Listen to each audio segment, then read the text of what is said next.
Bismillahirrahmanirrahim. Assalamualaikum warahmatullahi wabarakatuh. Ismi Resti Kurnia. Ana talibatun fi qismi ta'limul lughatil arabiyyah fi kulliyati tarbiyah wa ta'hilil mudarrisin fil Jami'ah Islamiyah Hukumiyah Imam Bunjul Pada. Fi hadhihi al-munasabah sa'asrihul maddah al-qawaidul asasiyah. Kali ini saya akan membahas materi dari awal sampai akhir pada mata kuliah Al-Qawaid Al-Asasiyah, yang mana pada slide ini terdapat banyak sekali materi yang akan disajikan, terdiri dari isim, fi'il, dan huruf, tarkib isnadi, washfi, idhofi, dan adadi, tanda rofa, nasab, khafad, dan jazam, jumlah ismiyah dan fi'liyah, fa'il naibul fa'il, mubtada khabar, dan kana wa akhwatuha, af'alul muqarrabah, syuru' dan raja, serta khabar inna wa akhwatuha. Untuk itu, berikut saya akan menjelaskan setiap bagian dari materi tersebut secara ringkas. Materi pertama, kita akan membahas tentang fi'il, isim, dan huruf. Sebagai pemula dalam bahasa Arab, tentunya kita sangat minim dengan kosakata bahasa Arab, serta tidak mengetahui apa maknanya, dan juga tidak bisa mengidentifikasikan kata tersebut apakah termasuk pada fi'il, isim, maupun huruf. Maka dari itu, sangat penting bagi kita yang sebagai pemula ini untuk mengetahui tanda-tanda isim, tanda-tanda fi'il, dan tanda-tanda huruf.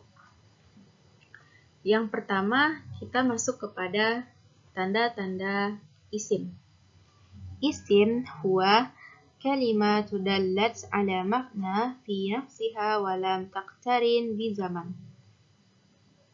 Maksudnya, isim atau kata benda adalah kata yang menunjukkan suatu makna tanpa disertai keterangan waktu. Artinya, isim ini tidak terkait dengan waktu tertentu. Dapat kita lihat pada layar, ada 3 tanda utama dalam isim.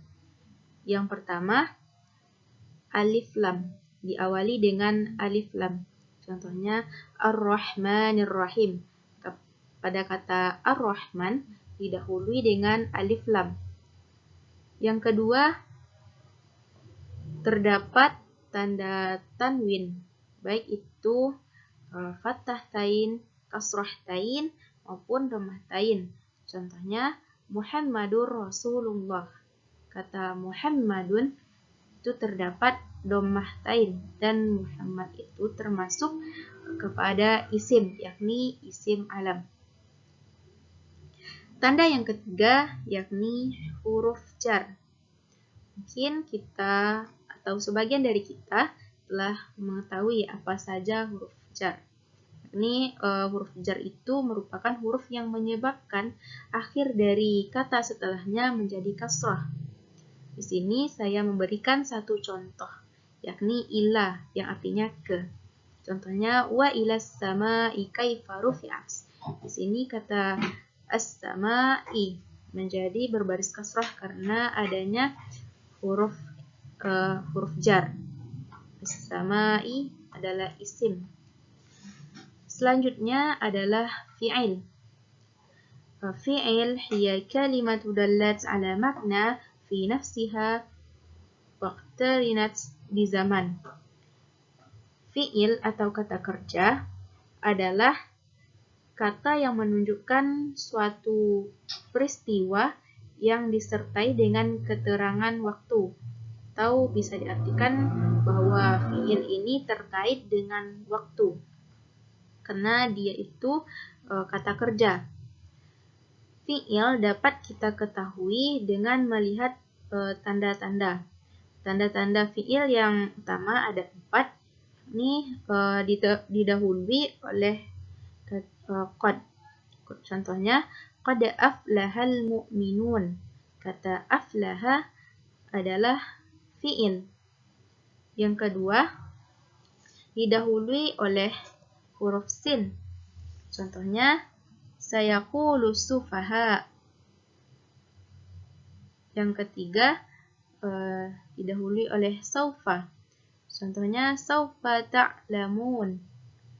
Dan yang keempat, terdapat ta ta'nis. Contohnya, qad qamatis shalah. Qad qamat, di sana qamat merupakan asal katanya itu adalah qoma, berdiri. Jadi qamat, berdiri itu kan merupakan suatu kata kerja. Selanjutnya kita masuk kepada huruf. Huruf disebut juga dengan kata bantu. Adalah kata yang tidak memiliki makna yang jelas, kecuali ketika huruf tersebut bersambung dengan kata lain, barulah suatu huruf itu memiliki makna. Apakah huruf ini memiliki tanda-tanda tertentu? Jawabannya tidak, sebab huruf menjadi salah satu dari tanda-tanda isim maupun fi'il. Huruf itu sendiri sangat banyak macamnya. Di antaranya ada yang berasal dari satu huruf. Contohnya sin. Yang terdiri dari dua huruf. Contohnya an.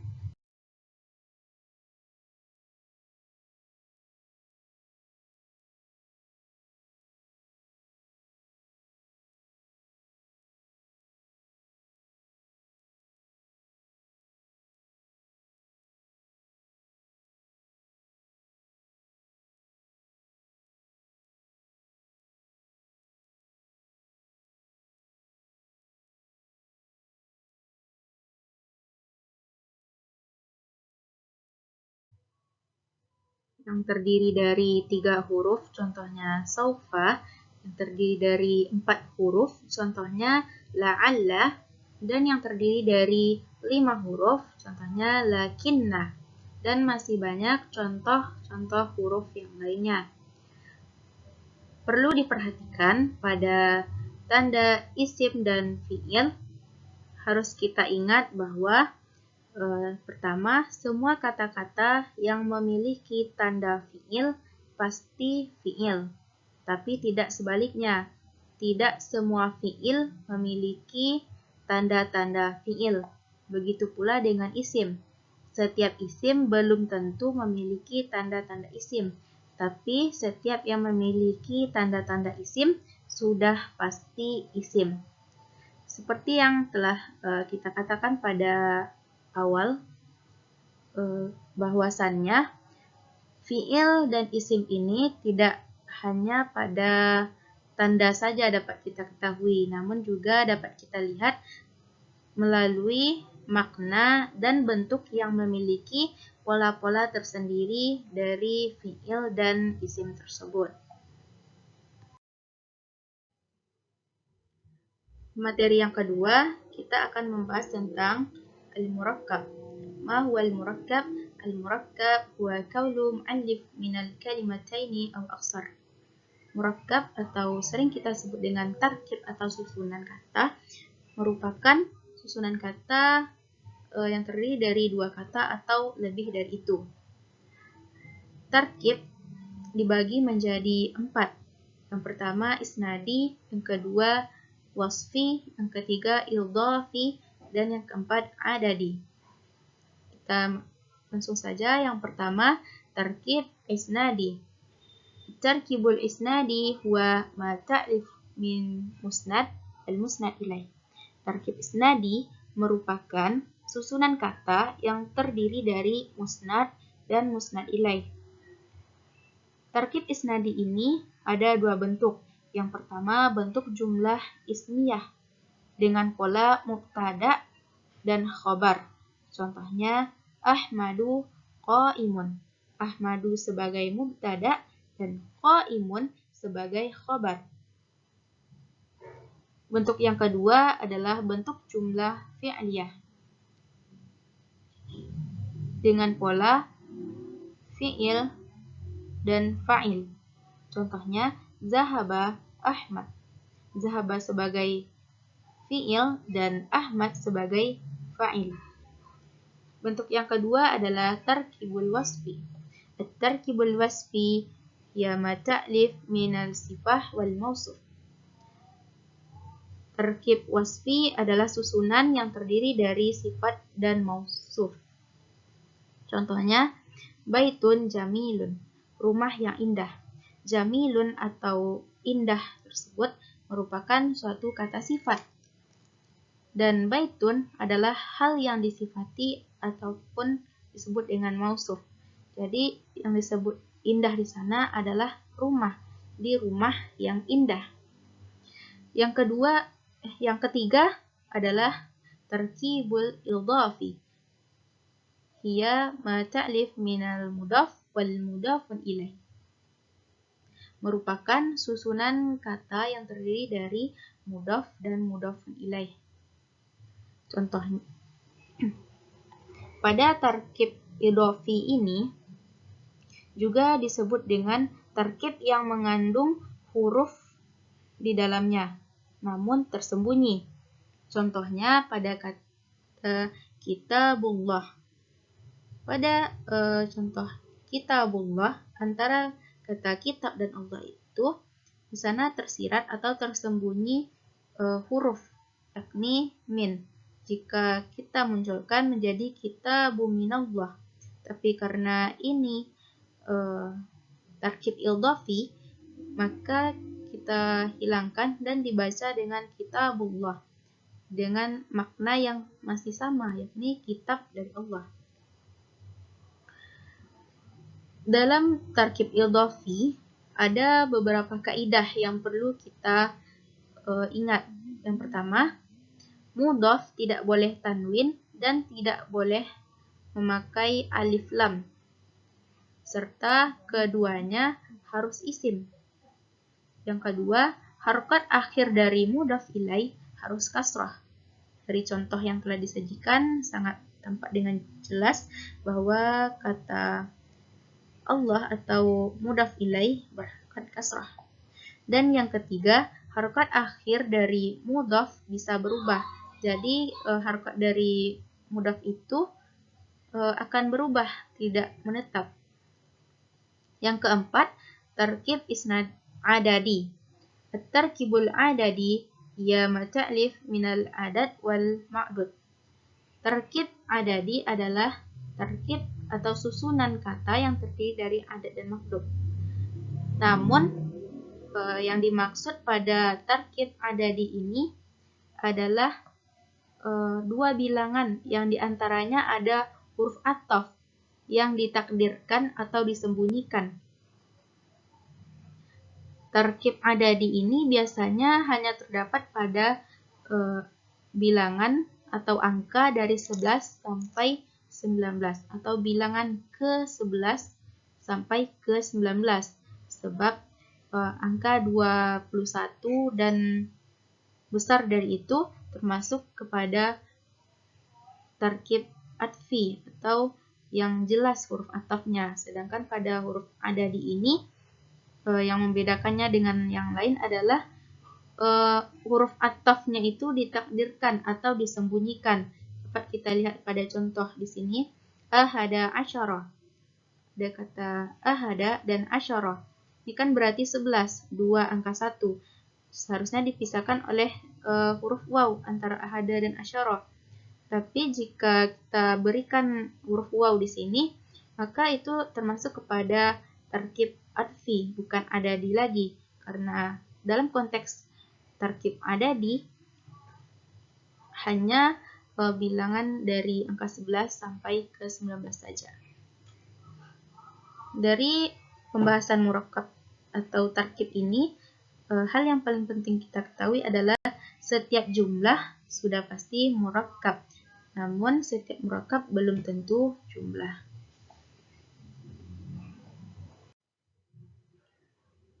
Materi berikutnya kita membahas tentang alamatur rafa, tanda-tanda rafa.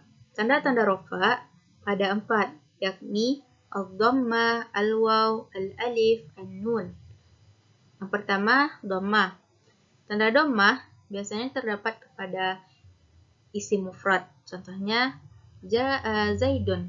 Pada kata zaidun, di sana sangat jelas bahwa tandanya itu rafa atau dhammah. Selanjutnya, dhammah itu terdapat kepada jamak taksir. Contohnya, ja'ar rijalun. Selanjutnya terdapat pada jamak muannas salim. Contohnya, ja'al muslimatu. Dan yang keempat terdapat pada fi'il mudhari'. Contohnya, yajlisu aliyun. Tanda yang kedua yakni waw. Huruf waw biasanya terdapat pada jamak muzakkar salim. Contohnya, ja'al muslimuna. Kedua, pada asma'ul khamsah. Contohnya, ja'al abuka, akhuka, hamuka, fuka, zumalin. Tanda yang ketiga yakni alif.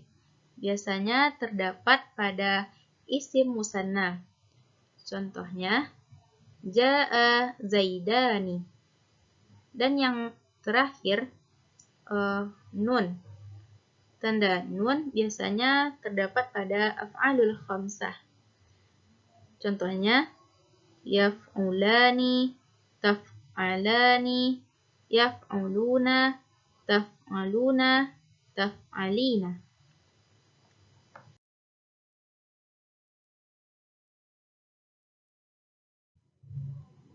Materi selanjutnya yakni alamatun nasab, tanda-tanda nasab. Tanda-tanda nasab terdiri dari 5 tanda, yakni al-fathah, al-alif, al-kasrah, al-ya, wal hadzafun nun. Tanda fathah biasanya terdapat pada isim mufrad. Contohnya, ra'aitu zaidan. Yang kedua pada jamak taksir. Contohnya, ra'aitur rijal. Yang ketiga terdapat pada fi'il mudhari'. Contohnya, lan yajlisa Ali. Tanda yang kedua, alif, biasanya terdapat pada asma'ul khamsah. Contohnya, ra'aitu abaka. Tanda yang ketiga, kasrah, biasanya terdapat pada jamak muannas salim. Contohnya, ra'aitul muslimat. Tanda yang keempat terdapat adalah huruf ya. Terdapat pada isim musanna. Contohnya, ra'aitu zaidaini. Terdapat pada jamak muzakkar salim, ra'aitul muslimina. Dan yang terakhir, hazaf nun. Biasanya terdapat pada af'alul khamsah. Contohnya, at-talibani lan yadriba.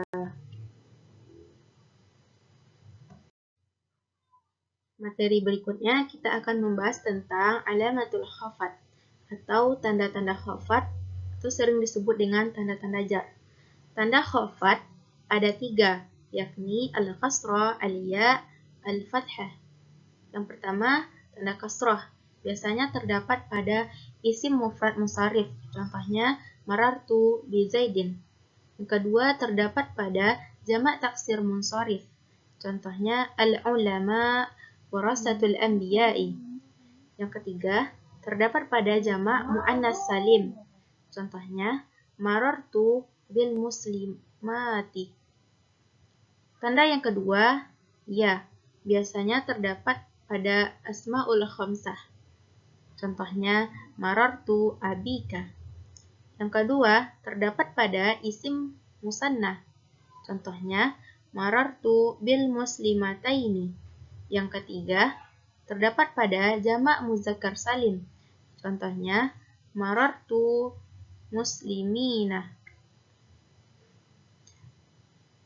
Tanda yang ketiga yakni fathah. Biasanya terdapat pada ismul ladzi la yunsharif. atau isim yang tidak menerima tanwin. Contohnya, marartu bi Ahmada. Kata bi Ahmada ini adalah isimul ladzi la yunsharif, yakni isim yang tidak menerima tanwin. Jadi katanya harus bi Ahmada, tidak boleh bi Ahmadin atau bi Ahmadan.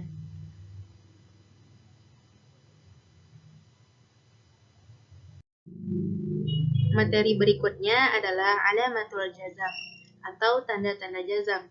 Tanda-tanda jazam ini ada dua, yakni as-sukun wal hadzaf. Yang pertama, tanda sukun. Biasanya terdapat pada fi'il mudhari' sahih akhir. Contohnya, lam yansur. Dan yang kedua, al-hadzaf atau membuang. Biasanya terdapat pada fi'il mudhari' mu'tal akhir dan pada af'alul khamsah. Contohnya, lam yaf'al la dan lam yakhsha. Pada kata lam yakhsha ini, asal katanya sebenarnya lam yakhsha setelah huruf shin terdapat alif maksurat. Jadi sya di sini panjang. Karena kaidahnya itu menghapus, maka dihapuskanlah alif maksurat tersebut. Jadi tinggallah yakhsha. Jadi lam yakhsha. Materi berikutnya adalah al-jumlah. Yang mana dalam bahasa Indonesia, al-jumlah itu sama dengan kalimat. Kalimat dalam bahasa Arab dapat dikelompokkan menjadi dua jenis, yakni fi'liyah dan ismiyah. Pertama, al-jumlatul fi'liyah hiya allati nabda'u bil fi'il, yakni kalimat yang diawali atau yang dimulai dengan fi'il. Jumlatul fi'liyah ini dikelompokkan lagi menjadi dua. Yang pertama, jumlatul fi'liyah yang muta'addi. Polanya terdiri dari fi'il, fa'il, dan maf'ul bih. Contohnya, yaqra'u Zaidun al-Qur'an. Zaid membaca Al-Qur'an. Ada kaidah yang perlu kita ingat pada jumlah fi'liyah yang muta'addi ini. Dapat kita singkat atau lebih mudah dalam menghafalnya, kita singkat saja dengan fira, farah, manis, mana. Fi'il harus mufrad. Kedua, fa'il harus rafa. Ketiga, fi'il dan fa'il harus sama jenisnya. Keempat, maf'ul bihnya harus nasab. Pembagian yang kedua yakni jumlah fi'liyah yang lazim. Wazannya terdiri dari fi'il dan fa'il. Contohnya, jalasa Zaidun. Jumlah fi'liyah lazim ini, kaidah yang perlu diingat dan yang paling penting ada 3. Dapat kita singkat dengan fira, farah, manis. Yakni pertama, fi'il harus mufrad. Yang kedua, fa'il harus rafa. Dan yang ketiga, fi'il dan fa'il harus sama jenisnya. Selanjutnya, jumlah ismiyah. Al-jumlatul ismiyah hiya allati nabda'u bil isim. Yakni kalimat yang diawali atau dimulai dengan isim. Pola kalimatnya terdiri dari isim dan isim ataupun mubtada dan khabar. Contohnya, huwa Zaidun. Huwa adalah isim, isim dhamir. Dan Zaidun juga isim. Contoh kedua, Zaidun muslimun. Dan contoh ketiga, al-muslimun hasanun. Kaidah yang perlu kita ingat dalam jumlah ismiyah dapat kita singkat supaya lebih mudah dalam menghafalnya, yakni madu, manis dari Malang. Marfu keduanya, mubtada dan khobar itu harus sama jenisnya. Yang ketiga, mubtada harus ma'rifat. Dan yang keempat, sama bilangan jumlahnya. Materi selanjutnya kita membahas tentang fa'il dan naibul fa'il. Untuk mempersingkat waktu, kita langsung saja membahasnya secara cepat, yakni fa'il adalah isim rofa yang terletak setelah fi'il dan menunjukkan pelaku yang melakukan suatu perbuatan. Fa'il dikelompokkan menjadi dua, yakni dhamir dan zahir. Contoh dari dhamir, darabtu Imran. Pada kata darabtu, di sini tidak tertulis secara jelas siapa pelakunya di sini yang memukul si Imran. Namun karena ini dhamir, maka di dalam kata darabtu di sana tersirat bahwa dhamir yang digunakan adalah ana. Jadi yang memukul Imran itu adalah saya. Selanjutnya zahir. Contohnya qama Zaidun. Di sini sangat jelas tertulisnya bahwa pelaku yang dimaksud adalah si Zaidun. Itulah yang membedakan zahir dan dhamir, yakni jelas atau tidaknya si pelaku dituliskan. Yang kedua, naibul fa'il. Naibul fa'il adalah isim rofa yang bertempat menggantikan posisi fa'il setelah penghapusan fi'il. Contohnya, syuribal asalu. Adapun ketentuan dalam naibul fa'il ini, yang pertama, naibul fa'il berhukum marfu' dalam i'rabnya. Yang kedua, didahului oleh fi'il majhul atau pasif. Yang ketiga, jika naibul fa'il mu'annas, maka fi'il juga mu'annas. Jika mubtada, maka mubtada pula. Dan yang terakhir, fi'il tetap mufrad walaupun naibul fa'il itu musanna ataupun jamak. Jadi fi'il ini akan tetap sifatnya. Yang berubah itu hanya naibul fa'il saja. Ada dua hal yang membedakan fa'il dan naibul fa'il, yaitu pertama, pada fa'il huruf kata yang digunakan sebelumnya yakni fi'il ma'lum atau aktif. Contohnya qara'a at-talibun al-Qur'an. Murid membaca Al-Qur'an. Kata qara'a atau membaca itu merupakan suatu kata kerja yang aktif karena nampaknya atau langsung dilakukan oleh si pelaku, yakni membaca. Sedangkan pada naibul fa'il diawali oleh fi'il majhul atau pasif. Contohnya quri al-Qur'an, Al-Qur'an dibaca. Kata dibaca merupakan contoh kata yang pasif, tidak dilakukan secara langsung atau nyata. Adapun fa'il diganti dengan naibul fa'il, ada beberapa cara. Yang pertama, ketika terdapat pada fi'il madi majhul, maka caranya mendhamahkan huruf awal dan mengkasrahkan huruf sebelum akhir. Contohnya duriba, pada huruf dha didhammahkan dan ra dikasrahkan. Selanjutnya, ketika terdapat pada fi'il mudhari' majhul, maka huruf awal didhammahkan dan huruf sebelum akhir itu difathahkan. Contohnya pada kata yudrabu, pada huruf ya itu didhammahkan dan pada huruf ra itu difathahkan. Selanjutnya kita membahas materi tentang mubtada, khobar, isim kana dan kawan-kawannya.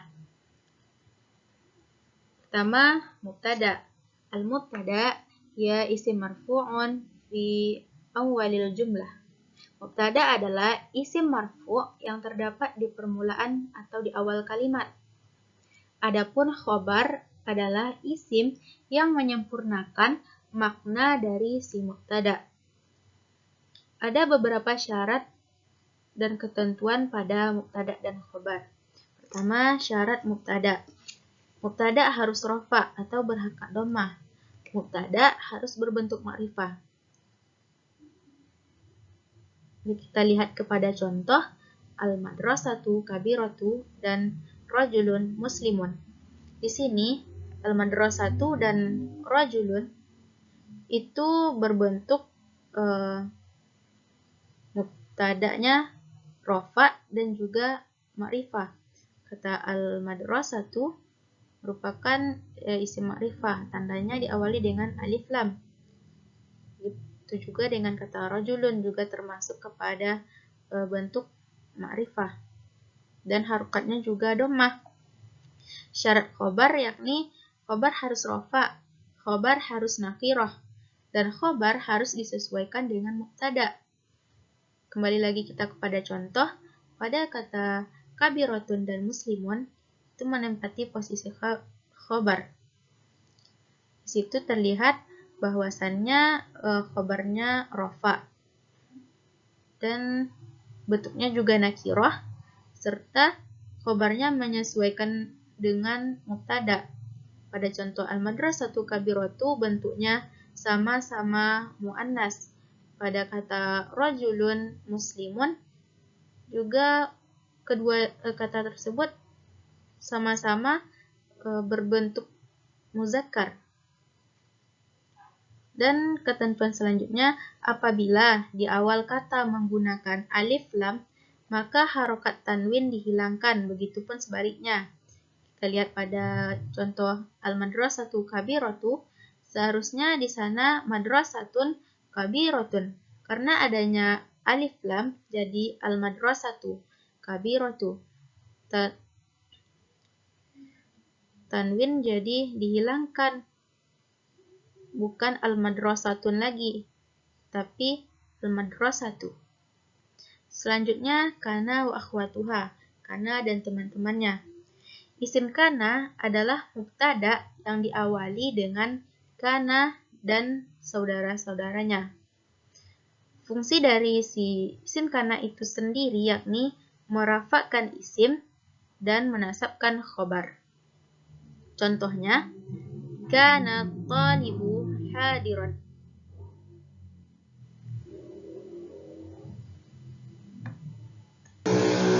Pada kata kana talibu hadiran, kata at-talibu itu isim yang dirofakkan, sedangkan kata hadiran itu khabar yang telah dinasabkan. Adapun teman-teman dari kana ini diantaranya shara, asbaha, amsa, bata, laisa, dan lain sebagainya. Khobar kana ini biasanya berbentuk mufrad, ada yang berbentuk sibhul jumlah, dan ada juga yang berbentuk jumlah. Materi selanjutnya adalah af'alul muqarrabah, af'alul roja, dan af'alul syuruh. Yang pertama, af'alul muqarrabah. Af'alul muqarrabah merupakan suatu kata yang memiliki makna hampir, dekat, dan nyaris.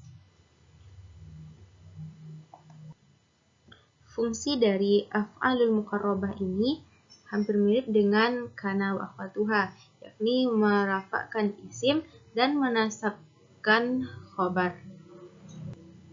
Dapat kita lihat pada contoh af'alul muqarrabah. Pertama, kadal matarul yahtulu, artinya hujan hampir saja turun.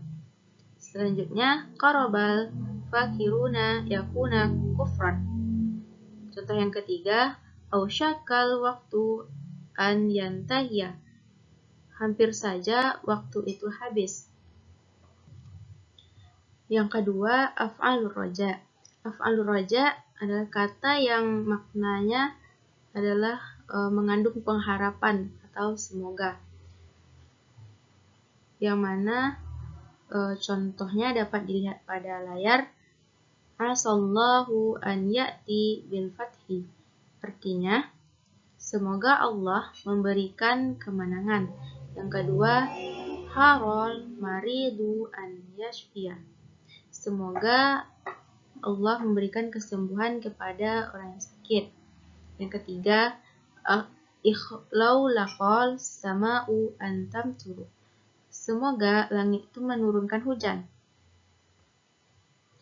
Perlu diketahui bahwa af'alur raja hampir sama bentuknya dengan isim kana wa akhwatuha. Namun khobarnya berbentuk jumlah fi'liyah, terkhusus pada fi'il mudhari'.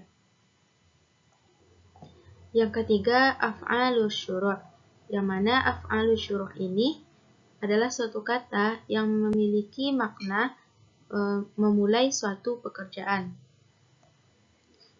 Af'alus syuru' ini juga hampir mirip dengan isim kana, yakni yarfa'ul isim wa nansabul khabar, yakni merafa'kan isim dan menasabkan khabar. Dapat kita lihat pada contoh berikut yang terdiri dari tafiqa, aliqa, ansha'a, akhaza, dan ja'ala.